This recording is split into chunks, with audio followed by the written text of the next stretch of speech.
Voilà, donc bonjour Jeanne Thiopfachin. Je suis ravie, très honorée de t'avoir aujourd'hui pour cette interview. On va avoir à peu près 40 minutes, 45 minutes ensemble. On s'est rencontrés sur le nouveau réseau social Clubhouse, où j'ai eu la grande joie de te voir parmi les co-animateurs avec moi dans des conférences que j'anime sur l'hypersensibilité, et le grand honneur parfois d'être aussi co-modératrice dans tes rooms, dans tes conférences sur les zèbres. Et je suis très, très honorée et dans une grande gratitude qu'on puisse faire cette interview aujourd'hui. J'avais acheté ton livre il y a quelques temps. Je t'avoue que je ne l'ai jamais lu. Il est encore sur ma table de nuit parmi tous les livres. Hein. Ça doit faire partie aussi de nos caractéristiques, d'avoir cette boulimie, de vouloir tellement, tellement tout apprendre, tout comprendre, que on achète plein, plein de livres et puis on les dépile au fur et à mesure. Donc, merci beaucoup d'être avec nous aujourd'hui. Donc, toi, Merci. Merci. Je vais te Merci à laisser te toi. présenter. Merci à toi. Vas-y, vas-y.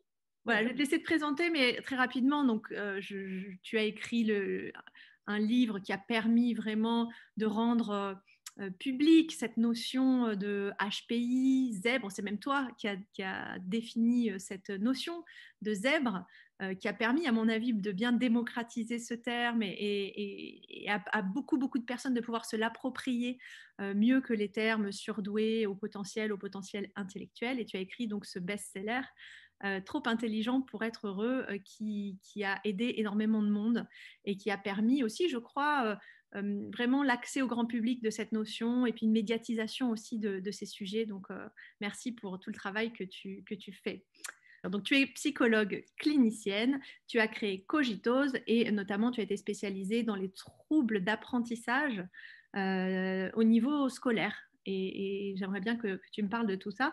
Donc, bien sûr, j'ai envie que tu me parles de comment tu es arrivé à faire ça, surtout que dans une conférence, on en avait un peu parlé. J'avais été super étonnée du fait que tu m'aies dit, mais tu me demandes même pas si je suis zèbre ou surdouée. Et je t'ai dit, mais parce que pour moi, c'était évident. Bah, tu m'as dit, bah non, je peux pas m'appliquer mes propres tests. Et c'était super, super intéressant que tu dises ça. Alors du coup, comment tu es tombée dans cette marmite-là et comment tu en arrives aujourd'hui à aider toutes ces personnes? Alors, merci beaucoup, Sophie. Moi, j'adore partager mon parcours parce que je trouve que c'est important de partager la réalité des engagements qui sont les nôtres et comment on est arrivé à s'impliquer dans des domaines et pourquoi cela et pourquoi pas d'autres. Et donc, merci de me donner l'occasion de déployer un petit bout de ma vie professionnelle, mais en tout cas celui qui t'intéresse. Alors, si tu veux bien, je vais rembobiner depuis le début de ce parcours-là. Alors, pour être extrêmement transparente, puisque de toute façon, je crois que c'est ma signature de vie. Moi, j'ai fait psycho quand j'étais petite, si je peux oser cette expression. C'est-à-dire, j'ai fait psycho après la fac. Ça me paraissait évident de faire psycho. Je trouvais que c'était formidable de faire psycho, de comprendre les gens, d'aller à la fac de psycho. Donc, je suis allée à la fac de psycho à Aix-en-Provence, où j'ai fait un certain nombre d'années. J'ai été diplômée. Et la vie a voulu que j'étais amoureuse d'un garçon qui habitait à Paris et que je me suis dit que donc c'était tout à fait logique que je trouve un boulot à Paris pour aller retrouver ce garçon. Et la vie m'a permise de décrocher mon premier job. Alors j'étais un bébé psy, hein, j'avais 20 ans. J'ai trouvé un job dans un domaine, c'est rigolo aujourd'hui avec le recul, dans un club de rencontres et de loisirs. Donc, tu vois, on était déjà dans un club, c'était pas Clubhouse, mais Tu as fait toute ta vie dans des clubs. Il y en a qui les font dans des boîtes, hein, comme la blague de l'autre. Mais... moi, j'ai jamais bossé dans une boîte. Moi, j'ai travaillé dans des clubs. Et ce club de rencontres et de loisirs, c'était une idée géniale de cette époque-là. Hein. On était dans les années 2000. Et c'était pas du tout une agence matrimoniale, pas du tout, bien sûr, tous ces trucs comme Tinder, Mythique ou tout ça qui n'existait absolument pas. Mais en fait, le but de mon job à moi, c'était de rencontrer des vieilles nanas de 50 ans qui, pour moi, a été le summum de la vieillerie imaginable. Donc, tu vois que je dis ça en toute tranquillité. Et, et les hommes qui pouvaient être assortis avec. Mais on faisait des groupes d'intérêt. On faisait des groupes, par exemple, autour du théâtre, autour du cinéma, autour de la musique, autour du sport, etc. Et on emmenait ces groupes assister à des spectacles, participer à des activités. Et puis, éventuellement, il y avait des affinités qui pouvaient se créer. Sauf que moi, à cette époque, donc j'avais 20 ans, la seule chose qui m'intéressait, c'était mes potes qui venaient me chercher à la sortie du boulot pour m'emmener danser ou aller faire du ski en traçant toute la nuit de Paris à une station de ski, et que les problèmes de ces vieux, que je considérais donc comme des vieux à l'époque, mais ça me gonflait totalement. Ça ne m'intéressait pas du tout, du tout, du tout, du tout. Et donc, au bout de quelques mois, j'ai complètement changé et je suis partie faire des études dans la communication événementielle en particulier, qui m'ont passionnée. J'ai eu la chance de bosser, pour le coup, dans des, pas très longtemps, mais dans des univers qui m'ont vraiment, vraiment passionnée. J'ai pas mal bossé à RTL, par exemple. J'ai bossé dans des endroits comme ça. Et puis très vite, à la sortie de cette école, ça je crois aussi que c'est dans mon fonctionnement, j'ai monté une boîte. Et j'ai monté une boîte de communication événementielle à une époque où les entreprises dépensaient des mille et des mille et des mille et des cents de francs pour créer des événements à travers le monde. Et je me suis mais, tellement amusée. J'ai pu faire j'ai pu activer tout l'espace créatif en moi et monter des spectacles invraisemblables dans le monde entier, créer des shows, faire des choses absolument, mais complètement folles.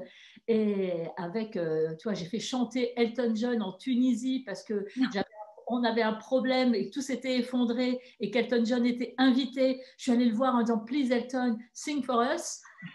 Et on a sorti le vieux piano de la salle d'hôtel. Et enfin, c'est des trucs de dingue. Donc, je me suis beaucoup, beaucoup amusée. Et puis, en fait, j'ai été rattrapée par la question du sens. C'est-à-dire qu'au bout d'un moment, je n'arrivais plus à me sentir engagée pour des boîtes qui vendaient des montres, des parfums, des bagnoles. Et tout ça me paraissait tellement futile. Et en étant rattrapée par cette question du sens, j'ai voulu être juge pour enfants. Et puis finalement, ce n'est pas le chemin que j'ai pris. Et je suis repartie à la fac de psycho à 30 ans avec un bébé de 5 mois. Et enfin, je ne suis pas partie avec lui à la fac, mais enfin, mon dernier fils avait couché, quoi. Tu venais, c'était voilà. le congé mat, quoi. Ouais, et je suis repartie à la fac à Paris, puisque depuis tout ce temps-là, j'étais restée à Paris sans du tout le garçon dont j'étais amoureuse, hein, qui n'avait rien à faire que je sois amoureuse de lui, qui malgré tout a été témoin à mon mariage, hein, quand même, tu vois, les fils se tricotent. Et donc, je suis repartie à la fac. Alors, c'était très, très fun parce que donc, moi, j'avais 30 ans. Donc, en fait, c'était moi qui devenais la vieille parce que les étudiants en psycho avaient, tu vois, entre 18 et 20 ans. Donc, je suis allée vraiment leur demander leur aide parce que moi, j'y comprenais plus rien. Tu vois, j'étais sortie de ce monde. J'étais avec mon papier, mon crayon devant la chaire du prof dans les amphis à regarder comme ça, à noter n'importe quoi et tout parce que je comprenais rien, mais rien. Tu vois, moi, tu vois, je travaillais avec des grands patrons, avec des équipes. J'étais plus du tout dans cet univers-là. Donc, les jeunes étudiants ont été super sympas, m'ont beaucoup aidé et c'était drôle parce que moi, j'étais boulimique, tu vois, j'étais très motivée. J'ai toujours beaucoup lu, donc je me suis vraiment gavée au vrai sens du terme de milliers de lignes de tous les auteurs sur lesquels je pouvais tomber, tu vois, et qu'on me conseillait. Et toi, c'est ça que j'aime sur Clubhouse parce que quelquefois, on me dit, mais qu'est-ce que tu fais sur Clubhouse? Le truc juste de partager, d'entendre, ça m'intéresse, moi, d'écouter fonctionner les autres. Tu vois, Oui, c'est ton côté anthropologue, chercheuse. Et en plus, c'est un événement. Toi qui étais dans l'événementiel, une espèce de rassemblement de gens. D'apprendre, tu vois, parce que finalement, j'apprends et j'apprends du mode de fonctionnement de gens qui sont si éloignés de moi et que je rencontrerai jamais dans ma vraie vie. Jamais, tu vois, donc je trouve ça assez fun. Bon, je ferme la parenthèse et voilà. Et donc, à partir de là, je suis partie parce qu'il fallait choisir et donc là, j'en arrive au cœur de ta question. Il fallait choisir des directeurs de mémoire. Et donc, il y avait toute une brochette de profs dans l'amphi qui présentaient leurs recherches pour appâter les étudiants. Et alors, à la fin de tout ça, il y avait des espèces d'énormes d'un certain nombre de professeurs, sauf un qui ressemblait à une espèce de Père Noël bourru, comme ça. Et moi, je me suis dit, mais de toute façon, moi, j'y comprenais rien. Donc, si tu veux, l'un ou l'autre, pour moi, c'était tout pareil. Et je me suis dit, bah, lui, il n'y a personne qui va avec lui, j'y vais. Donc, je suis allée avec lui. Et puis, tous ceux qui ont été éjectés des autres groupes parce qu'ils étaient trop nombreux sont venus avec lui. Donc, le rebut des autres. Et il avait son sujet de recherche, alors c'était plus compliqué que ça, mais je vais le faire simple, c'était psychopathologie des troubles cognitifs et intellectuels. Je ne comprenais pas un mot de tout ça. C'est pas grave, on s'est retrouvés à l'hôpital de Salpêtrière dans son laboratoire. Il a fait un tour des personnes, des étudiants qui étaient là pour savoir pourquoi ils avaient choisi ce groupe de recherche. Et moi, je me disais, attends, moi, je viens d'un autre univers, je comprends rien à ce qui se passe. Bon. Et puis, on n'était pas beaucoup, on était une dizaine. Les étudiants sont présentés, ils sont tous fait allumer les uns derrière les autres par ce professeur Bernard Gibello qui expliquait à quel point il disait des bêtises. Et quand c'est arrivé à moi, je me suis dit, la seule chose que je peux jouer, c'est l'honnêteté. Je lui ai dit, écoutez, moi, j'en sais rien du tout pourquoi je suis là. En fait, je comprends rien à tout ce que vous dites. Et très sincèrement, si je suis venue dans ce groupe, c'est parce que, un, vous étiez tout seul, et deux, que je trouvais que vous aviez une bonne tête sous votre air ronchon. Et j'ai vu les étudiants qui me regardaient en se disant, elle va se faire exploser la tronche. Et donc, l'autre, évidemment, a rigolé. Et il m'a dit, mais d'où vous sortez, vous Voilà, donc... Et ça a commencé comme ça, et c'est une vraie histoire d'amour qui a commencé comme ça avec le professeur Bernard Gibello, qui a vraiment été mon mentor, qui est un homme exceptionnel d'intelligence, d'ouverture, de capacité à intégrer des tas de courants de la psychologie pour en faire un objet d'étude, qui nous a ouvert mille et une pistes de curiosité. Quand on lui posait une question, il disait, allez voir dans cette direction-là, comprenez par vous-même. Et après, en fonction de qui tu étais et de comment tu interagissais avec ça, tu allais ou tu allais pas. Moi, évidemment, je suis allée pousser toutes les portes qui m'a indiqué du doigt ou du regard. Et ça a été un apport fou. Et c'est lui, enfin, il y a eu deux événements. Ce qui s'est passé, c'est que dans ce laboratoire, quand j'ai petit à petit compris quel était l'objectif, on recevait dans ce laboratoire des adolescents qui avaient multi-consulté, qui étaient dans des graves échecs scolaires, qui avaient été exclus d'établissement, pour certains qui étaient hospitalisés, etc.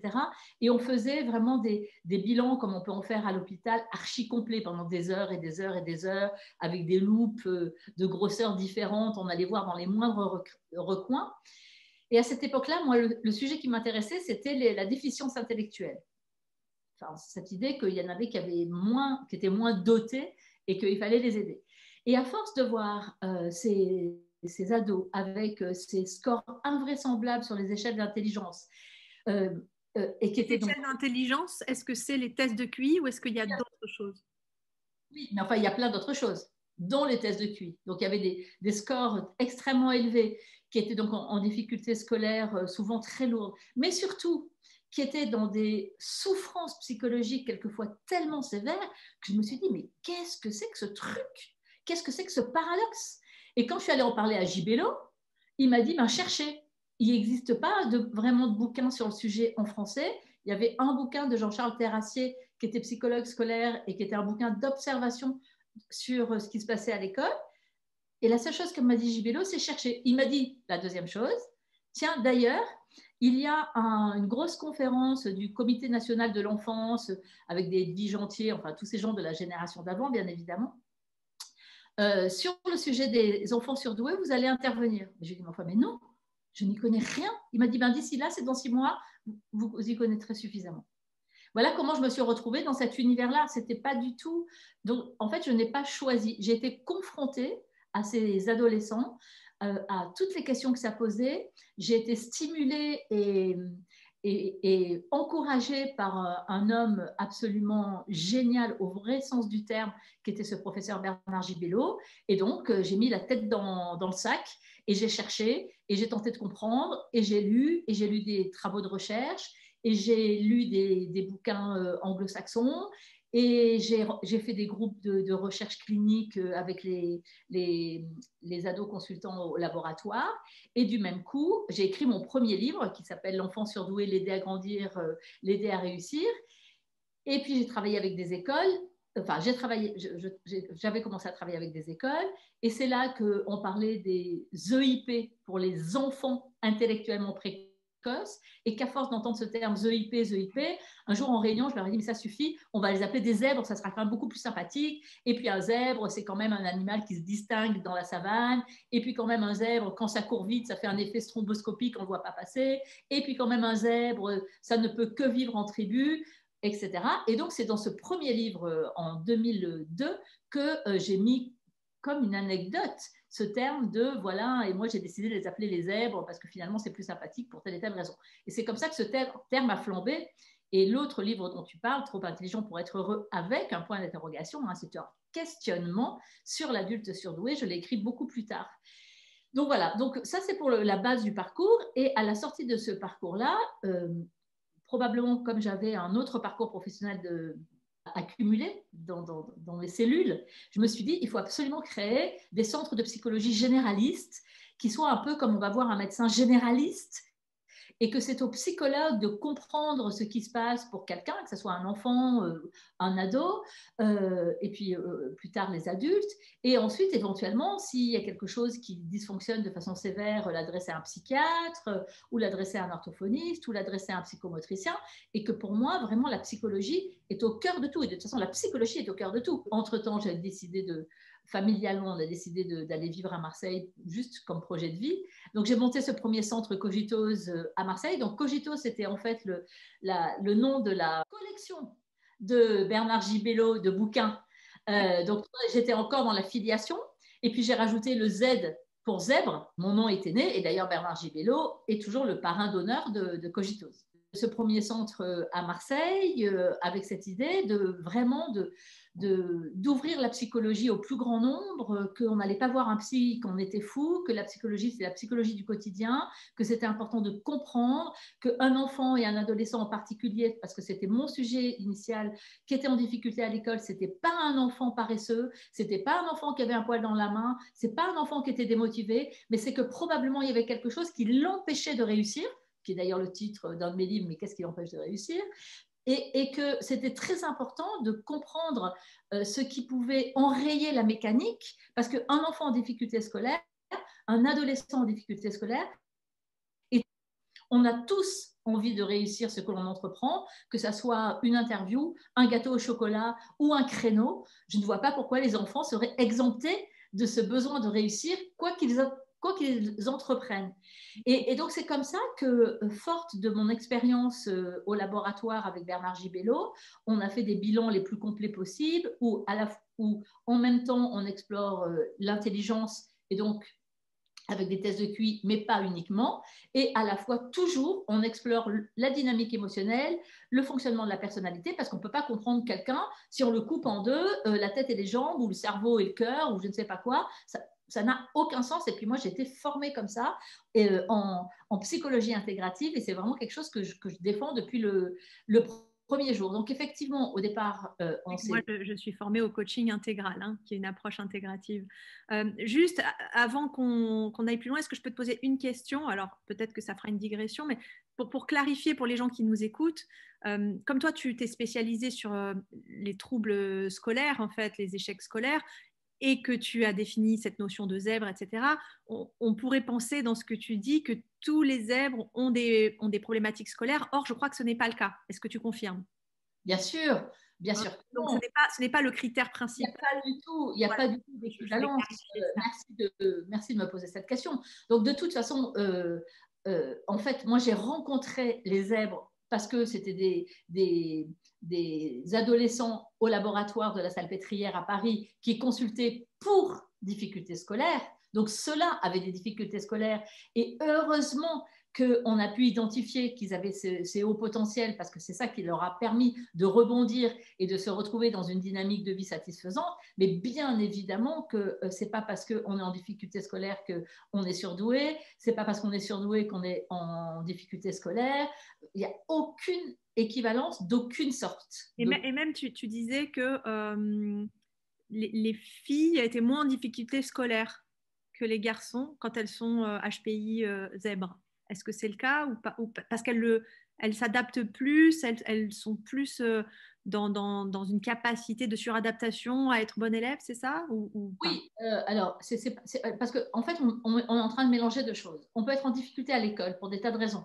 Parce qu'on n'arrive pas à se faire de copains, parce qu'on s'énerve vite, parce qu'on est taxé d'insolent par un prof, parce qu'on prend la parole tout le temps, parce qu'on ne vient pas en classe à l'école, et puis on peut avoir des difficultés scolaires. C'est vraiment deux choses différentes. Et ça, c'est important de bien le clarifier. Les attentes par rapport à l'école, il y a les exigences qu'on peut avoir par rapport aux autres, il y a tout le côté de la sensibilité que tu connais bien et des émotions qui font que certains enfants, certains adolescents n'arrivent pas à combiner leur personnalité avec le monde de l'école. Donc, c'est vraiment deux choses archi différentes. Mais ce qui est vrai, c'est que les filles, elles ont des capacités d'adaptation d'une façon générale qui sont beaucoup plus importantes que les garçons. Et les filles, et il y a beaucoup de travaux là-dessus, d'une façon générale encore, et de façon proportionnelle significative, sont beaucoup plus dans la réponse aux attentes de l'environnement, c'est-à-dire être la bonne élève, être la gentille fille, être la petite fille parfaite, ne blesser personne, faire plaisir à sa maîtresse, faire plaisir à ses parents, montrer que tout va bien. Et donc les petites filles surdouées qui sont dans ces stratégies d'adaptation, parce que l'inhibition est une stratégie d'adaptation, bien sûr. Malheureusement, enfin, ces petites filles, quand au fond d'elles, elles vont pas si bien que ça, et qu'elles, pour employer une terminologie de mon métier, elles décompensent à l'adolescence, c'est-à-dire qu'elles se mettent à aller mal à l'adolescence, mais parce qu'elles avaient un fond, hein, elles avaient un fond de malaise. À ce moment-là, ça peut claquer très fort. Et d'aider une adolescente surdouée qui a retenu avec énormément d'énergie, de force et de contrôle son fonctionnement pendant des années et qui claque, tu vois, comme un plomb qui claque. Tu vois, Ouais, comme une cocotte minute un peu dans la soupape pète, quoi. Souvent, elle décompense sur le mode des troubles alimentaires, donc de l'anorexie ou de la boulimie, et sur le mode de la phobie scolaire, qui sont en psychologie et en psychiatrie les deux troubles les plus complexes à accompagner. Donc, c'est pour ça que c'est important d'identifier et d'avoir l'œil. Tu vois, moi, ce que je trouve très important depuis ces 30 ans d'expérience aujourd'hui, c'est que c'est devenu un sujet à la mode. Alors, une fois encore, je digresse, mais c'est devenu un sujet à la mode. C'est vrai, c'est une réalité que c'est la mode, avec ses aspects positifs que ça soit à la mode et ses aspects négatifs. Les aspects négatifs que ça soit à la mode, c'est que tout le monde fait tout et n'importe quoi, qu'il y a beaucoup d'autoproclamation, parce que sous prétexte qu'on se reconnaît dans une interview, dans un livre, dans un article, on va se dire « Ah ben moi je suis comme ça ». Et pire encore, on va dire « Ah ben puisque moi je suis comme ça, alors je vais aider ceux qui sont aussi comme ça et je vais m'autoproclamer expert, spécialiste pour accompagner ». Et ça, c'est une vraie dérive parce que ça peut amener les personnes dans des impasses et des incompréhensions et justement des amalgames, des équivalences, comme tu le disais tout à l'heure, entre c'est parce que je suis zèbre que je suis en difficulté, c'est parce que je suis zèbre que je me sens seule, tu vois. Et on ne peut pas s'autoproclamer soignant comme ça. Moi, dans ma vie, ça fait 30 ans que j'entends, mais de toute façon, si vous nous comprenez si bien, c'est parce que vous l'êtes vous-même. Ce à quoi je réponds toujours, s'il fallait que je sois dépressive pour comprendre les dépressifs, schizophrène pour comprendre les schizophrènes, anxieuse pour comprendre les troubles anxieux, je ne m'en sortirais pas. Alors, est-ce que je ne suis pas? Ce n'est pas mon sujet, en fait. Dans le fond, ce n'est pas mon sujet. Et comme de toute façon, je n'ai aucune clé pour accéder à cette information, ce n'est pas mon sujet. Et je le vis très bien comme ça, parce que ce n'est pas mon sujet. Mon sujet, ce sont les autres, ce n'est pas moi. Moi, ça n'a aucune importance. Moi, ce qui est important, c'est que je comprenne, c'est que je m'applique à comprendre, que je cherche à aller toujours plus loin. Tu vois, c'est ça mon métier. C'est la démarche de curiosité et d'empathie par rapport aux personnes que tu accompagnes. Mon métier, le reste, que je sois, tu vois, que je sois blonde, brune, avec des lunettes, sans lunettes, on s'en fiche, c'est pas moi le sujet. Je ne suis pas le sujet. Voilà. Donc voilà. Et donc du coup, pour reprendre le fil, parce que je ne l'ai pas perdu, parce que tu sais que moi je mets des drapeaux rouges dans ma tête. Je sais, tu l'as dit, et moi je fais pareil. Donc, dans à partir de fil. Je ne la suis pas inquiète sur le fait que tu gardes le fil. D'ailleurs, tu vois, je te laisse le tenir.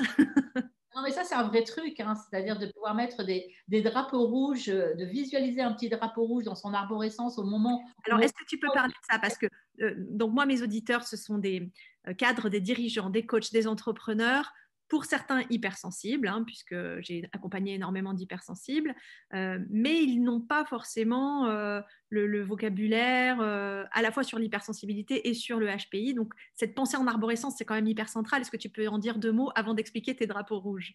Oui, alors juste, du coup, je vais boucler l'aventure Ouais. et comme ça, je développe sur le HP. D'accord. Ça Donc, marche. effectivement, moi, j'ai commencé avec les enfants et les ados avec cette formation de JBELO et de ces bilans. J'ai écrit ce bouquin sur l'enfant et l'adolescent, ce qui forcément m'a amené en consultation à mes équipes et à moi, hein, parce que je ne suis pas toute seule, bien évidemment que non. Un certain nombre de familles avec des enfants et ce questionnement pour des tas de raisons liées à l'école, hein, le plus souvent, ou liées à des conflits intrafamiliaux, ou liées à des sensations que peut-être c'était ça la clé, et ça l'est ou ça l'est pas d'ailleurs, mais un bilan, ça permet toujours de comprendre ce qu'il en est et de dresser une carte du territoire pour savoir quel chemin emprunter. Donc c'est formidable de faire un bilan. Et c'est le bon côté de la mode, pour finir aussi, c'est que le bon côté de la mode, c'est que ça a permis de mettre un éclairage sur ces fonctionnements singuliers et donc de permettre à des enfants, des adolescents et des adultes de retrouver leur chemin alors qu'ils s'étaient perdus en route. Et c'est là-dessus que je reviendrai pour mieux les comprendre. Et puis progressivement, en voyant des enfants et des adolescents, donc j'étais à Marseille, j'avais une amie de lycée qui venait 2 fois par semaine travailler avec moi d'Avignon et qui m'a dit un jour, mais pourquoi on ne montrait pas une équipe à Avignon? Donc je lui ai dit, mais bien sûr, génial, on en a monté une équipe à Avignon. Comme moi, j'avais encore des patients à Paris, je faisais encore les allers-retours. J'avais une amie qui travaillait au labo de JBELO avec moi, qui m'a dit, montons une équipe à Paris. En fait, moi, j'ai refait le triangle de ma vie et puis en fait, c'est comme ça que j'ai construit le centre Cogitos, donc de psychologie. C'est par affinité, c'est pas du tout par... Enfin, moi, je ne suis pas une entrepreneuse au sens de Tu n'avais pas une stratégie, ça s'est fait de manière organique, voilà. comme l'arborescence d'ailleurs. Je ne l'ai pas toujours, et je ne l'ai toujours pas aujourd'hui d'ailleurs. Je ne l'ai jamais eu et je ne l'ai toujours pas parce que ce n'est pas du tout mon mode de fonctionnement. Alors, c'est vrai qu'aujourd'hui, il y a plusieurs centres. Il y en a en Belgique, il y en a un à Londres, il y en a un à Genève. Mais toujours pareil, comme ça, par rencontre. Capillarité et rencontre. Exactement. Et puis, donc pour finir cette aventure-là, donc j'ai vu de plus en plus d'enfants et d'adolescents surdoués. Et en faisant des comptes rendus de bilan, j'avais des parents qui s'effondraient en larmes et qui me disaient, mais vous êtes en train de raconter ma vie. Le soulagement de se sentir vu pour la première fois et compris. Moi, naïve comme je suis, ce qui paraît dingue, hein, mais c'est la vérité, je me suis dit, mais c'est vrai, mais que deviennent ces enfants et ces adolescents? Et je peux t'assurer que je ne m'étais de façon complètement irréelle jamais posé la question. Et à ce moment-là, je me suis dit, mais oui, il faut que je comprenne. Je me suis retournée, il y avait 0 bouquin en français, il y avait très peu de littérature anglo-saxonne, et je me suis dit, bon, Jeanne, il faut que tu t'y colles. Donc, j'ai rassemblé tous ces parents, je leur ai fait passer des bilans, j'ai fait des sortes d'appels à recherche clinique, j'ai fait passer des bilans à plein de gens, et à partir de ces groupes de parole, de ces groupes d'études cliniques, comme on le dit dans mon métier, j'ai construit ce livre. Et pas du tout, comme certains le croient, voire me le reprochent, sur une population de consultants. C'est-à-dire que mon livre Trop intelligent pour être heureux, que tu n'as pas encore lu, mais que tu vas te précipiter maintenant pour lire. Bien sûr. Tu sais que je résiste au fait de me savoir zèbre ou pas. Donc, tu sais, ça fait des années. Hein. Tu sais que j'habite à côté de chez toi quand même et que j'avais pris le rendez-vous, annulé le rendez-vous, tout ça. Donc, oui, je vais le lire, Jeanne. Tu sais que je suis plus à Marseille, hein, je suis repartie à Paris, mais bon. Dommage.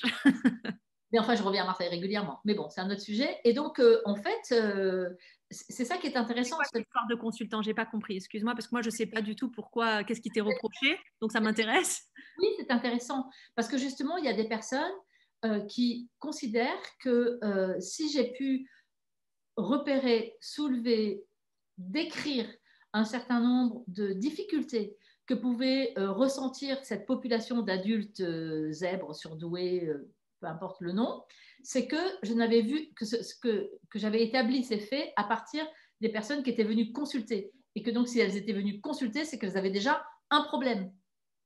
Et que donc, j'avais un biais. Parce que c'était mes patients. Qui fait ça qui fait ça? Qui fait ces critiques? Qu'est-ce que tu conseilles à quelqu'un aujourd'hui qui... De rester sur ses engagements, de rester sur ses valeurs, de tracer sa route.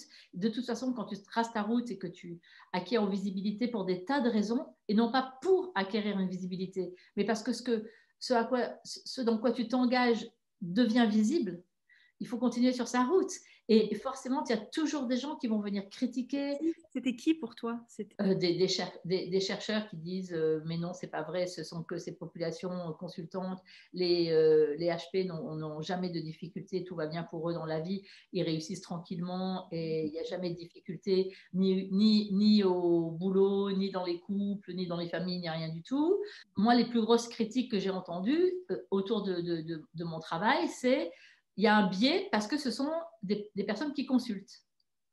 Ce qui en fait n'est pas du tout à l'origine de ce livre. Donc c'est quand même dingue, mais c'est toujours comme ça. Hein. Oui. Entre ce que tu vois, ce que tu comprends, ce que tu interprètes et la réalité de ce qui s'est passé, il y a souvent un écart de dingue. Et donc, donc j'écris ce livre. Ce livre est publié en mars. Et à ce moment-là, je pars. Donc, tu vois, je n'avais pas du tout d'anticipation par rapport à ce bouquin et à l'écho que ça pouvait avoir, mais zéro. Je pars au fin fond du désert marocain parce que je suis partie pour faire le rallye des gazelles. Ah, génial. Coupé de tout, donc course d'orientation, pas de vitesse, où on t'enlève ton portable, toute possibilité d'être en contact avec le monde pendant 1 mois et demi. Et quand je suis rentrée de là, donc mon livre était sorti, et j'avais un amoncellement de demandes d'adultes qui voulaient me rencontrer. Mais moi, je n'étais pas du tout équipée pour recevoir des adultes. Ça, voilà. Donc, ça a été un peu rock'n'roll. Et bon, après, bien sûr, les choses se sont organisées. Et aujourd'hui, dans les centres Cogitose, un peu partout, on reçoit des enfants, des adolescents et des adultes pour des tas de questionnements et pas uniquement autour de cette question de surdoué, zèbre ou pas, pour des tas de questions autour de difficultés. La psychologie générale. Nous, on fait de la psychologie générale. C'est comment tu as fait pour créer ces centres avec donc du coup des compétences sans toi, c'est-à-dire comment tu as fait pour former des gens à tout ce que toi tu avais pu faire. Je trouve que c'est un exploit, franchement, dans l'expertise. C'est extrêmement difficile pour moi pour l'avoir essayé. Et en fait, heureusement, moi, j'ai une formation de coaching intégral à San Francisco. J'ai réussi à m'appuyer sur des coachs qui avaient fait la même formation que moi, tu vois. Même s'ils n'ont pas le même parcours, il y a quand même vraiment des choses communes qui permettent de pouvoir déléguer des choses. Mais toi, tu as fait comment? Tu peux le dire en une phrase, parce qu'après, je veux que tu reviennes sur les sujets. De toute façon, c'est archi difficile. C'est évident, c'est archi difficile. Et moi, je m'étais toujours dit, quand j'ai commencé à monter les premiers centres, de me dire, j'aurais commencé à gagner mon pari quand les gens ne téléphoneront plus pour avoir un rendez-vous avec moi et pour avoir un rendez-vous avec une psychologue du centre. C'était un pari de dingue. C'est arrivé ça?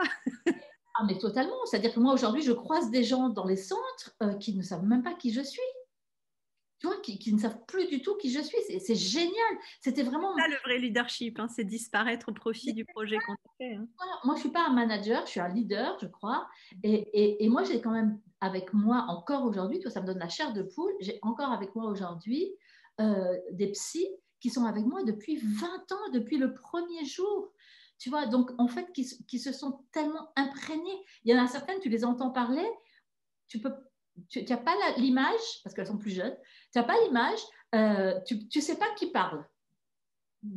Tu vois, et ce n'est pas parce qu'elles font comme moi, c'est qu'en fait, on a tellement malaxé ensemble, et puis moi j'ai appris d'elles, tu vois, on a co-construit des compétences, des connaissances, et puis c'est pareil, que tu le disais très justement tout à l'heure, c'est par capillarité, et puis j'ai beaucoup formé, et aujourd'hui, toutes les psys qui sont engagées chez Cogitose, que ce soit à Paris, à Nantes ou à Bayonne, elles ont des formations internes Cogitose, tu vois, tout le monde tout le monde il y a une vraie philosophie. Donc, tu as créé un processus de formation, en fait. Interne, bien sûr, D'accord. Mais petit à petit, pas au départ, tu vois, au départ, tout tenait sur mes petites épaules. Oui, je vois bien. Et c'est pour ça que c'est très difficile, c'est très très difficile, mais j'en ai pas dormi pendant des nuits entières. Enfin, j'en ai pleuré pendant des heures entières. J'en ai fait des crises. Ça a été vraiment un accouchement douloureux, quoi. Et puis des ras-le-bol, me dire mais stop, j'arrête tout, j'en peux plus. Tu vois, enfin, une fois encore, c'est difficile. Il n'y a rien de plus difficile de toute façon que d'avoir des équipes. Surtout quand ton projet, c'est une extension de toi. C'est ça qui est difficile, je trouve. Tu vois, c'est pas comme si tu avais créé un produit et qu'il fallait refaire ce produit. C'est vraiment une extension de toi que tu remoules à l'extérieur. C'est super compliqué, ouais. Ouais, mais c'est super satisfaisant. Ouais, mais quand tu le réussis, j'imagine. Ouais, écoute, et franchement, merci de le souligner parce que c'est rare que les personnes le soulignent. Donc, je te remercie vraiment parce que ça me fait plaisir que quelqu'un reconnaisse enfin tous les efforts que j'ai dû faire pour arriver à ça et pour continuer en plus, pour continuer. Moi, je me casse les dents sur ce sujet, hein. Donc, si un jour tu deviens consultante sur le sujet, je peux être ta cliente. Je crois pas. Mais bon, pourquoi pas. Après, tu sais, moi, je suis capable tellement de faire des tas de choses assez différentes. Donc voilà. Donc en tout cas, du mentoring pour. voilà. Donc voilà. Et donc si on revient, puisque c'était ta question, autour de finalement dans le fond, qui sont ces enfants, ces adolescents et ces adultes surdoués, au potentiel, gifted pour employer la terminologie anglo-saxonne, zèbre pour employer cette terminologie. Donc, comme tu le sais, je suis tellement surprise et ébahie que ça soit rentré comme un synonyme de surdoué dans le Petit Larousse 2021, alors que je n'étais au courant de rien. Je ne sais même pas comment ça s'est passé. Je sais que c'est un truc de dingue, qu'il y a des tas de lobbies de gens qui essayent de faire rentrer des mots. Et moi, je l'ai appris 15 jours avant par une journaliste du Point qui m'a appelé en me disant « Jeanne, je fais un article qui va sortir. » Je ne sais même pas Je ne connaissais pas cette histoire. J'adore. C'est un truc de dingue. Je dis, mais quoi? Mais j'en étais, mais je t'assure, j'ai eu le cœur qui battait, mais pendant des heures. À téléphoner en plus, tu vois, ça me redonne des frissons, rien que t'en parler, à téléphoner en plus au directeur de l'établissement scolaire et à la directrice pédagogique avec lesquelles, pour la première fois, j'ai dit, mais si on les appelait des élèves, en leur disant, mais vous vous rendez compte, ce truc de ouf? Tu vois? Et puis ce terme dont beaucoup de Ce qui gens... s'est passé dans cette réunion, c'est l'effet papillon, quoi. Dingue. Et ce terme dont tant de gens se sont emparés pour dire tout et n'importe quoi, quelquefois des C'est choses vrai que très... sur Clubhouse, c'est incroyable, hein. Il y a je sais pas combien de clubs. Donc toi, tu as le Zebras Club, mais il y a plein de clubs. Le nombre de livres, j'en ai des tonnes derrière moi, de gens qui ont écrit sur le zèbre ceci, le zèbre cela, en se demandant d'où venait ce terme. Enfin, c'est incroyable. Et j'ai fait des dizaines et des centaines de conférences, d'interviews, d'émissions, enfin, tu le sais. Oui. Je n'ai jamais, moi, personnellement, employé dans mes conférences ce terme de zèbre. Jamais, jamais, jamais. Jamais. Jamais. Tu peux prendre tous mes enregistrements de conférences, tous mes interviews, jusqu'à Clubhouse. Jamais, jamais je n'ai employé ce terme dans mes conférences. Jamais. Donc il est juste dans ton premier livre, c'est ça, sur les enfants? Non, il est dans mon premier livre. Je l'ai remis dans mon deuxième livre, mais pareil, hein, exactement la façon dont ça s'était passé. Et puis, quand je fais des conférences ou des formations, j'explique les différentes terminologies et je dis sur une dia, sur une slide, que moi, pour ces raisons que je viens de t'expliquer, je les avais appelés des zèbres. Et après, dans mes explications, je parle d'enfants HP, d'adultes surdoués, mais jamais, jamais dans mon vocabulaire. Ça me coûte aujourd'hui encore, et en particulier sur Clubhouse, puisque c'est devenu une espèce de vocabulaire de salon, de dire zèbre, c'est pas du tout mon vocabulaire. Ça vient pas de moi. Tu vois, c'est un truc qui m'a dépassé et du coup, qui m'a énervé en vérité. Ah. Ben oui, parce que les gens se sont mis à dire des trucs complètement idiots. Comme zèbre, ça ne veut pas dire être HP. Zèbre, ça veut dire qu'on a un quotient émotionnel très fort. Zèbre, ça veut dire qu'on est hypersensible. Zèbre, ça veut dire qu'on n'est pas comme les autres. Zèbre, ça veut dire qu'on souffre. Oui, c'était de sortir des connotations de surdoué, au potentiel n'existait même pas hein, quand j'ai parlé de zèbre. Ce n'était pas une terminologie courante. On ne parlait que d'enfants surdoués ou d'enfants intellectuellement précoces ou d'adultes intellectuellement précoces, donc l'aberration de la précocité pour un adulte. Et c'est ça qui m'a amené, tu vois, à dire il faut trouver un terme qui soit plus générique. Mais c'était anecdotique pour moi, c'était anecdotique. Toi, c'est ça qui est génial. Et donc, finalement, qui sont ces zèbres? Qui sont ces zèbres? Et bon, on s'est retrouvés parce que donc moi j'ai le club des hypersensibles, moi je m'occupe, voilà, je fédère des hypersensibles. Les zèbres sont des hypersensibles, mais les hypersensibles ne sont pas tous zèbres. Est-ce que ça c'est vrai déjà pour toi? Absolument, absolument. C'est-à-dire que finalement, d'être zèbre, ça repose sur 3 piliers. Le premier, c'est un pilier autour de la puissance de l'intelligence.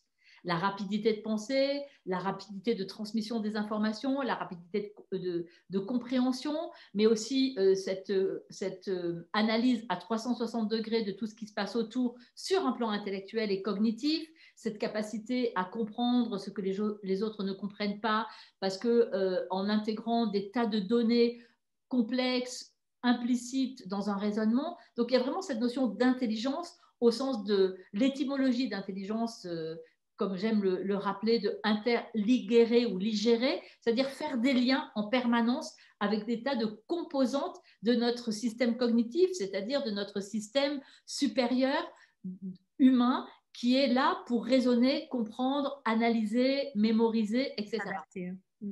Voilà, donc ça c'est le premier pilier. Le premier pilier, c'est cette intelligence puissante. C'est la puissance de la pensée. Est-ce que ça, c'est le QI ou pas vraiment? C'est le QI en fait partie, mais un score n'est pas une un score n'a pas le souvenir, un nombre n'a pas le souvenir d'où il vient. Ce qui est important, c'est comme quand tu as de la fièvre, tu as 39 de fièvre, selon si tu as mal au ventre, mal à la tête ou mal au dos, par la force des choses, tu n'es pas dans le même tableau clinique, comme on le dit dans mon métier. C'est-à-dire qu'on ne peut pas comprendre ton 39 degrés de fièvre selon les autres signes que tu as et dont éventuellement tu souffres ou qui te caractérisent. C'est exactement la même chose. Un score de QI, d'abord, ce n'est pas une mesure d'intelligence, parce qu'on ne peut pas mesurer l'intelligence. C'est ce que produit l'intelligence dans un contexte donné, qui est effectivement le contexte des tests de QI, des tests d'intelligence. Mais ce qui nous intéresse, nous psychologues, c'est tous les mécanismes qui sous-tendent les processus intellectuels. Comment tu as produit ta réponse? Par où tu es passé? Quel cheminement tu as emprunté? Quelle a été ton analyse d'une situation? C'est ça qui est intéressant. C'est ça qui éclaire. Un chiffre, on s'en fiche, même si au niveau international est considéré comme au potentiel, surdoué, gifted, une personne adulte ou enfant qui a un score égal ou supérieur à 130, c'est-à-dire à 2 écarts-types de la moyenne qui est à 100, l'écart-type est à 15, c'est-à-dire ce sont les écarts mathématiques autour de la moyenne, mais ce n'est pas un score absolu, c'est un score relatif, c'est-à-dire c'est un score en plus qui permet de comparer la production de ton intelligence à ce qu'aurait fait un adulte ou un enfant du même groupe d'âge. Donc, c'est un score comparatif. Donc, toi, en tout cas, dans tes recherches et là où tu en es, tu peux très bien avoir quelqu'un qui a un QI à 140, mais qui n'est pas dans la catégorie dont on parle HP zèbre. Alors, non, parce que on peut pas. Quelqu'un qui a un QI de 140, a priori, je vois pas comment il peut ne pas être. En revanche, il peut aussi avoir une autre pathologie. C'est-à-dire que on peut avoir un bar tabac, une épicerie. Tu vois, c'est possible. Ok. Tu vois, donc c'est ça qui est intéressant en psychologie, c'est que tout peut se combiner. Tu vois, donc en tout cas, c'est le premier pilier, c'est cette puissance intellectuelle qui ne se limite pas au QI, parce que nous, dans nos investigations, on fait toujours des tests, des explorations de plein d'autres dimensions de l'intelligence. Deuxième pilier, et c'est là où on se rejoint, Sophie, c'est la sensibilité. Donc l'hypersensibilité, l'ultrasensibilité, la grande sensibilité, une fois encore, peu importe la terminologie, mais qu'est-ce que ça veut dire? La sensibilité, comme tu le sais, c'est la capacité aiguisée de l'ensemble des 5 sens. C'est ça la sensibilité, c'est voir non seulement avec sa vision centrale, mais avec une vision périphérique très large, c'est entendre y compris des sons très très tenus que les autres n'entendront pas, c'est sentir ce qui va échapper à tout le monde, c'est ressentir ce qui est du domaine de l'invisible, c'est d'une certaine façon vibrer au moindre murmure du monde, c'est une forme de porosité avec l'environnement comme si on était équipé de multiples capteurs qui en permanence brassent ce qui ce qui est vécu autour de soi, avec, comme tu le sais bien sûr, cette incroyable capacité d'empathie, c'est-à-dire de ressentir les émotions des autres. C'est pour ça que moi, je distingue l'hypersensorialité de une approche plus ressentie au niveau des émotions. Parce que pour moi, l'empathie, elle est plus dans la partie émotionnelle. Pour moi, c'est le troisième pilier, ça, tu vois. Et pour moi, l'empathie, elle est plus dans le pilier émotionnel que Mais dans tu le as pilier raison. sensoriel. Mais tu as totalement raison. Ok, ok. Tu as totalement raison. Donc, en fait, ça, c'est ça la sensibilité. Et c'est vachement important parce que c'est comme les anciennes pellicules argentiques. Tu vois, c'est une question d'exposition. Tu vois, il y a des gens, mais même la sensibilité alimentaire, c'est de la sensibilité. Tu vois, il y a des gens qui sont plus sensibles à tel type d'aliment et qui vont avoir des allergies, par exemple. Il y a des gens qui ne supportent pas, comme moi, certaines matières sur la peau. Je ne peux pas. Porter la laine, les collants, j'ai jamais pu avoir des collants quand Moi j'étais. non plus, jamais de ma vie, je n'ai pu mettre Moi, des tu sais, ma mère me disait les petits pots, t'as jamais pu manger autre chose que des choses fraîches en fait. Jamais. Je recrachais tous les petits pots, j'en ai pas mangé un seul. Et moi, je regardais, moi j'ai grandi à Avignon, je regardais avec appréhension le thermomètre que j'avais installé sur la fenêtre parce que j'avais le droit, à partir de 10 degrés, de mettre des chaussettes et pas des collants. Mais tu vois, rien de t'en parler, ça me donne des frissons. C'était horrible de mettre des collants. Je parle même pas de collants en lycra, là, c'est même pas ça, c'est même Non, pas un truc en laine là, c'était en acrylique. ouais, en laine synthétique là, c'était Ah, avec mais les coutures, les étiquettes, c'était horrible. Ah, mais quelle horreur. Donc ça, c'est la sensibilité. Et le troisième pilier, c'est le pilier émotionnel des compétences émotionnelles. Parce que effectivement, quand on a ce profil-là, on a des compétences émotionnelles qui sont très élevées. Donc on a des capacités émotionnelles très importantes que l'on peut soit vivre de façon extrêmement large et donc avoir, comme on le disait, ces capacités d'empathie en particulier qui nous font être en résonance constante avec ce que vivent et ce que ressentent les autres, mais d'une façon générale, que ce soit quelqu'un qu'on croise dans la rue, que ce soit dans une réunion de travail, que ce soit dans son couple, enfin peu importe le degré d'affinité que l'on a, parce que en fait, les empathiques captent toutes les émotions de tous les autres, et c'est ça qui est très compliqué quand on n'a pas appris à réguler tout ça. Et donc ça, c'est quand tout est épanoui d'une certaine façon. Et puis, il y a cette partie de population qui, pour des tas de raisons de peur de souffrir, a verrouillé ses émotions depuis très longtemps et peut avoir une allure de quelqu'un de froid, de distant, de désaffectivé. Oui, ça j'en parle très souvent chez les hypersensibles. Les hypersensibles que vous allez croiser ne sont pas nécessairement à fleur de peau. Ça peut être des gens très durs, très froids, très cassants même. Exactement, parce que en fait, ce sont des gens qui ont mis des tas de carapaces et qui fonctionnent beaucoup dans ce qu'on appelle dans mon métier en faux self, hein, donc avec une forme d'identité d'emprunt et qui montrent au monde une personnalité. Et donc un masque, hein, puisque personnalité, ça vient de persona et des masques de la commedia dell'arte. Donc un masque qui ne correspond pas à la réalité de ce qu'ils vivent. Donc c'est là où il y a un vrai piège. Et donc, pour répondre à ta question, tous les zèbres sont sensibles et ont des émotions importantes, mais tous les hypersensibles n'ont pas forcément cette intelligence qui est une intelligence à la fois puissante et, comme tu le disais, très arborescente, c'est-à-dire une intelligence qui se déploie à vive allure dans de multiples directions simultanément, ou alors qui est extrêmement focus sur un sujet et totalement fermé à tout ce qui pourrait se passer autour. Et voilà la distinction. Il y a 2,3% de zèbres, il y a à peu près 20, peut-être 30% d'hypersensibles. Ouais, c'est les chiffres que j'ai aussi. Mais il y a quelque chose, alors peut-être qu'on n'y répondra pas là, et c'est encore des sujets de recherche. De toute façon, c'est ça qui est passionnant, c'est que mon expérience avec les hypersensibles, c'est que certes, ils n'ont pas tous ce côté intelligence QI, on va dire, je vais appeler ça le QI, mais ils ont quand même tous ce côté overthinking, tu vois, trop plein de pensées et parfois cette histoire d'une pensée qui en amène une autre. Mais ce n'est pas forcément un QI élevé, tu vois ce que je veux dire? Donc, est-ce qu'il y a un distinguo possible? Pour moi, tous les hypersensibles, d'ailleurs, c'est pour moi l'interprétation que j'en fais, c'est pour gérer ce trop-plein émotionnel, ils sont toujours en train d'essayer de se dépatouiller intellectuellement avec ça, tu vois, mais ils sont dans un trop-plein intellectuel aussi. Mais oui, mais tout dépend de ce qu'on appelle l'intelligence, tu vois. Je veux dire, c'est hyper Bah oui, compliqué. bah oui. Et en plus, là, on parle de deux champs d'études qui ne sont pas validés sur les mêmes bases. Mm. C'est-à-dire que si on parle des hauts potentiels, par exemple, il y a une validation scientifique avec cette histoire de QI Ouais. et donc de bornes. Si on parle d'hypersensibilité, on n'est que dans l'observation. Oui. Et même quand on parle de 20 à 30%, on n'est que dans l'observation. Tu vois, donc finalement, dans le fond, est-ce que beaucoup plus d'hypersensibles qu'on ne le pense n'auraient pas finalement cette forme d'intelligence qu'on retrouve chez les HP et que pour des tas de raisons, parce qu'ils n'ont pas fait de bilan, eh bien, on n'en sait rien. Mais que, tu vois, est-ce qu'on peut être hypersensible et ne pas être dans l'overthinking? J'en sais rien. En vérité, j'en sais rien.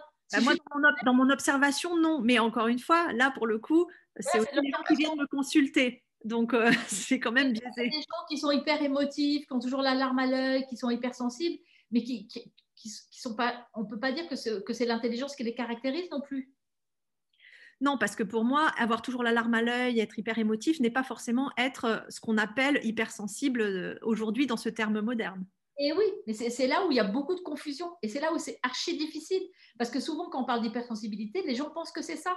C'est qu'en fait, tu es touché par... Et moi, j'essaye voilà, de m'insurger contre ça et contre ces idées reçues-là, justement. Oui, et c'est pour ça que c'est très important de communiquer, c'est que l'hypersensibilité, c'est cette capacité à ressentir et à comprendre d'une façon sensible ce qui se passe, ce qui se passe dans l'environnement, ce qui se passe dans sa propre tête, ce qui se passe dans le monde. Donc effectivement, on comprend bien que ça donne quelque chose qui grossit, qui grandit et qui devient arborescent. Mais c'est Pour moi, l'hypersensibilité, c'est une, une capacité accrue à capter les informations. Donc, oui, des informations qui peuvent être sensorielles, qui peuvent être émotionnelles, qui peuvent être intuitives, si tant est qu'on sache ce que ça veut dire, ou qui peuvent être des phénomènes de la pensée et de l'intellect. Mais oui, c'est une capacité accrue à capter des informations internes et externes. Voilà. oui, Voilà mais comment ça définit en une phrase. oui, mais je suis totalement d'accord avec cette définition, hein, qui est la même que la mienne, parce que de toute façon, c'est la définition. Hein, donc, je crois que là, il n'y a pas de... Il ne peut Bah, pas c'est y déjà avoir bien divergence. qu'on se mette tous d'accord là-dessus. Oui, mais oui, bien sûr, je suis d'accord. Et après, le fait d'avoir cette capacité aiguisée de l'ensemble des cinq sens, et donc cette hyper capacité sensorielle, ne va pas se tramer de la même façon si tu as également une intelligence très puissante ou une intelligence habituelle. Ça ne va pas se tramer de la même façon. Oui, oui, bien sûr. Bien évidemment. Voilà. L'expérience va être très différente. Je conçois bien. Et donc, c'est pour ça que après, tu vois, il y a aussi une grande confusion entre ces personnalités-là, peuvent-elles réussir ou non? Mais de quelle réussite parle-t-on? Ouais. Tu vois, et ça, ce sont des raccourcis dangereux. Moi, une question que j'ai envie de te poser, c'est comment le monde pourrait-il évoluer pour qu'il permette à ces gens de mieux s'épanouir et s'accomplir? Tu vois. Voilà, parce que c'est bien le distinguo qui est important à faire entre la réussite académique, la réussite affichée, la réussite sociale. Et dans ces réussites-là, il y a beaucoup de surdoués et probablement d'hypersensibles surdoués, de surdoués qui camouflent leur sensibilité. Enfin, c'est pareil, tout est possible. Mais ce n'est que de la réussite affichée.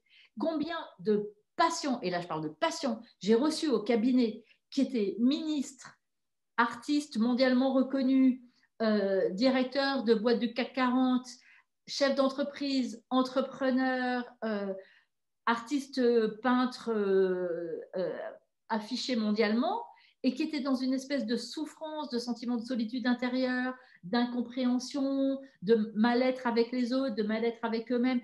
Et pourtant, quand tu les regardais, moi je me souviens cette ministre qui me disait quand je rentre dans l'hémicycle, j'enfile symboliquement mon habit de ministre, pour qu'on me voie comme une ministre, tu vois, et qui se sentait une micro-fille comme ça, derrière, tellement elle avait peur de la vie, du monde, des autres, mais qui assumait très bien son rôle, son job, son boulot, sa mission. Et donc ça déjà, c'est hyper important. Et après, bien évidemment, nous, notre job, que ça soit le tien, que ça soit le mien, le nôtre, c'est d'accompagner les personnes vers un plein accomplissement. C'est-à-dire, qu'est-ce que ça veut dire?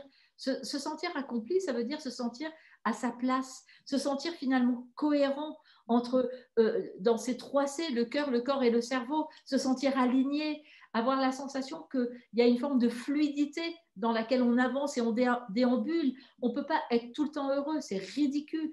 Il ne faut pas, je crois non plus, être dans une quête du bonheur. Tu vois, regarde, j'ai même un livre là qui s'appelle Les pièges du bonheur. Donc, c'est impossible.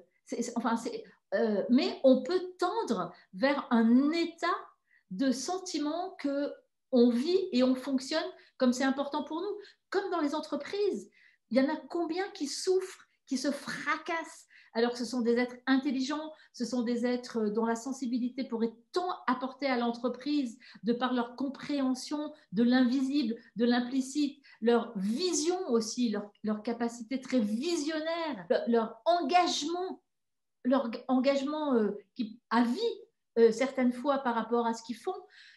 Et comme ils n'entrent pas tellement dans les moules de l'entreprise et qu'on n'arrive pas à les manager comme quelqu'un de plus souple, mais ce n'est pas parce qu'ils ne sont pas souples, c'est parce qu'en fait, ils ont besoin de faire avancer les autres. C'est là le paradoxe et l'incompréhension majeure. Ce ne sont pas des personnalités qui ne sont pas souples, ce sont des personnalités pour lesquelles la notion de mission, d'engagement et de vouloir faire le mieux possible est au centre. Et quelquefois, en dépit de la casse qu'ils vont pouvoir faire involontairement, et ils vont se retrouver dans l'incompréhension. Alors que le monde a besoin de ces leaders visionnaires, le monde a besoin de ces leaders sensibles, le monde a besoin de cette énergie que donne l'intelligence, que donne cette puissance de vie, cet élan vital incroyable. Le monde a besoin de ça plutôt que de tiédeurs, de technocrates formatés qui ne font que reproduire le même et qui n'ont pas la capacité intrinsèque, j'entends, à sortir du cadre, à thinking out of the box, comme on aime bien le dire aujourd'hui, et à défricher de nouveaux chemins. Enfin, heureusement qu'ils sont là, mais accueillons-les à bras ouverts, mais comme toutes les diversités qui peuvent apporter quelque chose à notre monde. Plus on en parlera, plus ça éveillera de la curiosité et de l'intérêt, et plus d'ailleurs, finalement, c'est comme avec les enseignants, parce que là aussi, ça marche par capillarité. C'est-à-dire que des enseignants qui ont vu fonctionner des élèves, qui du coup se sont posés des questions sur leur propre fonctionnement, qui ont fait eux-mêmes des bilans, à ce moment-là, ils sont ouverts à ces différences-là. Et du coup, ils avancent totalement différemment par rapport à leur enseignement. Puis les directeurs d'établissement, tu vois, je te parlais de ce directeur d'établissement, mais j'en ai rencontré tellement, tu vois, dans toute cette expérience qui est la mienne. Et dans les entreprises, c'est pareil. J'en ai rencontré tellement aujourd'hui de chefs d'entreprise. Et du coup, ces chefs d'entreprise-là, de quoi ils ont envie aujourd'hui? De transformer leur entreprise pour pouvoir accueillir à leur tour ces personnalités-là. Donc, c'est aussi comme ça que ça fonctionne. Il faut avoir des rêves suffisamment grands pour ne pas les perdre de vue alors qu'on les poursuit. Comment on fait un bilan? Comment quelqu'un voilà, qui nous écoute, il se dit, bon, là, elle a parlé de moi, je suis prêt à faire ce bilan-là. Comment on s'y prend? Ce qui est important, c'est de faire un bilan, avec des psychologues qui connaissent ces profils-là, et avec des psychologues comme chez Cogitos qui font des bilans complets, c'est-à-dire qu'ils vont explorer à la fois l'intelligence et les différentes formes d'intelligence et la sensibilité, les différentes formes de sensibilité et de dynamique émotionnelle, pour comprendre la personne dans sa globalité. Un score, un chiffre de QI n'est jamais un diagnostic. Nous ne sommes pas dans une catégorie de test de grossesse. On n'est pas positif ou négatif. On est une personne avec toutes ces caractéristiques. Du coup, ça prend combien de temps? C'est quoi l'investissement temps, argent pour faire ces tests-là, ces bilans-là? Est-ce qu'il faut y aller plusieurs fois? Est-ce qu'en une fois, c'est fait? Est-ce que tu peux éclairer un peu les gens qui nous écoutent pour terminer cette interview? Alors, d'une façon générale, on rencontre une première fois un psychologue avec lequel on fait le point sur son parcours, sur son fonctionnement, sur les questions qui sont les siennes. Si c'est pour un enfant, pareil, hein, quel est le parcours scolaire, qu'est-ce qui se passe finalement. Et puis, on va décider, ou pas d'ailleurs, hein, pas systématiquement, de proposer un bilan parce que ça paraît être la voie la plus adaptée pour accompagner cet enfant, cet ado ou cet adulte. Et le bilan sera fait dans un deuxième temps, ça dure à peu près 2 heures, donc c'est pas très long. Il y a toute une batterie, toute une série de tests qui sont faits par un psychologue qui va ensuite analyser et croiser toutes les données qui ont permis de révéler les tests, tu vois, parce qu'après, c'est vraiment un travail de tricotage entre les données de la sphère plutôt intellectuelle, les données de la sphère plutôt émotionnelle, plutôt affective, etc. Il y a un compte-rendu qui va être rédigé. Et dans un troisième temps, il y a un rendez-vous de compte-rendu, de restitution de bilan, où on va discuter avec le psychologue sur qu'est-ce qui s'est passé pendant ce bilan, qu'est-ce que ce bilan a permis de comprendre, et éventuellement, si ça s'avère nécessaire, quel est l'accompagnement qu'on va mettre en place pour aider l'enfant, l'adolescent ou l'adulte que l'on rencontre. Voilà, donc c'est 3 temps, à peu près 1 heure pour le temps de première rencontre et le temps de restitution, et environ 2 heures pour le temps de bilan. Et en termes de tarifs, les consultations chez un psychologue, c'est entre 60, 70 et 90 suivant les régions de France. C'est comme les locations d'appartements, c'est pas les mêmes prix.